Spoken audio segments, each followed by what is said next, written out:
আবাসিক হোটেলে পতিতালয়ে রমরমা দেহ ব্যবসা। ফরিদপুর শহরে বিভিন্ন আবাসিক হোটেলে দীর্ঘদিন ধরে দেহ ব্যবসা চলার অভিযোগ উঠেছে। শহরের একাধিক হোটেলের বাইরে থেকে নারী এনে এই অবৈধ কার্যক্রম পরিচালনা করা হচ্ছে। এ নিয়ে সাধারণ মানুষের মধ্যে উদ্বেগ বাড়ছে। প্রতি গ্রাহকের কাছ থেকে 300 থেকে 500 টাকা পর্যন্ত নেওয়া হয় বলে স্থানীয় সূত্রে জানিয়েছে। হেলিপোর্ট বাজারে একটি আবাসিক হোটেল, বেইলি ব্রিজ সংলগ্ন কয়েকটি এবং হাজী শরীয়তুল্লাহ বাজার এলাকায় কয়েকটি হোটেল অন্তত 8 থেকে 10টি স্থানে সন্দেহজনক কার্যক্রম লক্ষ্য করা গেছে বলে অভিযোগ রয়েছে। স্থানীয়দের ভাষ্য, এ সমস্ত হোটেলে আশপাশে কিছু নারীকে প্রকাশ্যে ক্রেতা ডাকতে দেখা যায়, যা পরিস্থিতিকে আরও উদ্বেগজনক করে তুলেছে।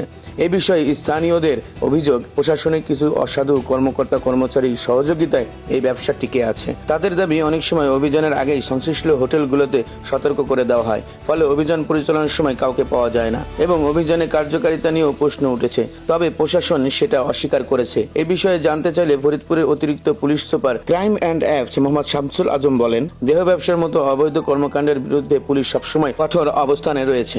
আমরা নিয়মিতভাবে বিভিন্ন আবাসিক হোটেলে বিভিন্ন অভিযান পরিচালনা করছি। কেউ যদি সুনির্দিষ্ট তথ্য দেন তাহলে আমরা দ্রুত ব্যবস্থা নিতে পারবো। কোনো অসাধু ব্যক্তি প্রশাসনের নাম ব্যবহার করলে তার বিরুদ্ধে আইনগত ব্যবস্থা নেওয়া হবে। অতিরিক্ত জেলা ম্যাজিস্ট্রেট ADM মিন্টু বিশ্বাস বলেন, প্রশাসনে কোনো কর্মকর্তা কর্মচারী এ ধরনের অবৈধ কর্মকাণ্ডে জড়িত এমন অভিযোগ সত্য নয়। কিছু অসাধু চক্র প্রশাসনের নাম ভাঙিয়ে নিজেদের স্বার্থ হাসিলের চেষ্টা করছে। মোহাম্মদ রেজাউল ইসলাম বাবলু, ফরিদপুর।